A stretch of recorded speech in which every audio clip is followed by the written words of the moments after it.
Hello' guys, মই এটা ভিডিঅ'লৈ আপোনালোক সকলোকে স্বাগতম। সন্ধিয়ালৈকে গা পা ধুই ভাবিলে গোঁসাই ঘৰত চাকি গছ দি লওঁ, তাৰপাছতে ওলাই যাম বোলো ভিডিঅ' এটাকে কৰি ৰাখোঁ। সেই বুলি ভিডিঅ'টো আৰম্ভ কৰিলোঁ, চাকি গছো দিলোঁ ভগৱানৰ ওচৰত। কোনে কোনে সন্ধিয়া বা ভগৱানক ধূপ চাকি দিয়ে? মই হ'লে দিওঁ দেই, আমাৰ ঘৰত মই দিওঁ, মই নাথাকিলে কেতিয়াবা মাহঁতে দিয়ে। বাৰু সেয়া হৈ গ'ল, এতিয়া পবিত্ৰ মই ওলাই আহি আমাৰ লগৰ এটা দোকানত সোমালোঁ, সেই কাপোৰ দোকানত কাপোৰ চালোঁ। তাৰপাছতে বোলো কিবা এটা খাওঁগৈ বাৰু, সেই বুলি আহিলোঁ বৰা বজাৰলৈ। আমাৰ তিয়কত বৰা বজাৰখন মেইন হয় নাই বাৰু?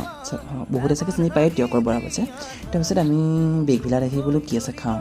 তাৰপাছতে চালোহি কি আছে। তাৰপিছতে কফি আৰু পনী পেটিছ, আমি তিনিটা, ৰূপম তামুলী, দা, পবিত্ৰ আৰু মই তিনিটাই পনী পেটিছ আৰু কফি খালোঁ।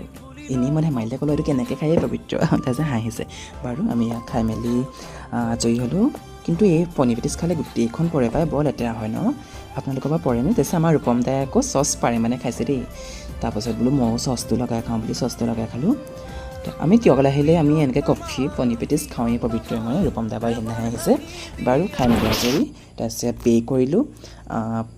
আমাৰ পনী পেটিছ আৰু কফি এটা পে'ত 60 ৰুপিজকৈ হ'ল, আমি সেয়া পে' কৰিলোঁ।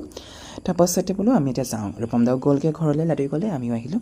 তাৰপাছতে আমাৰ আকৌ পুৰণা বেংকৰ ওচৰতে বোলো মায়ে ফোন কৰিলে যে মাংস অকণ বা মাছ অকণ লৈ আন। মই ভাবিলোঁ মাংস অকণকৈ লৈ যাওঁ, পাপাই মাছ নাখায়, সেই বুলি মাংস অকণমান ল'লোঁ। কি ল'লোঁ নকওঁ আৰু দেই, লোকেল বা ব্ৰইলাৰ বা হাঁহ বা কিবা অকণ ল'লোঁ আৰু। তাৰপিছত আজিলৈ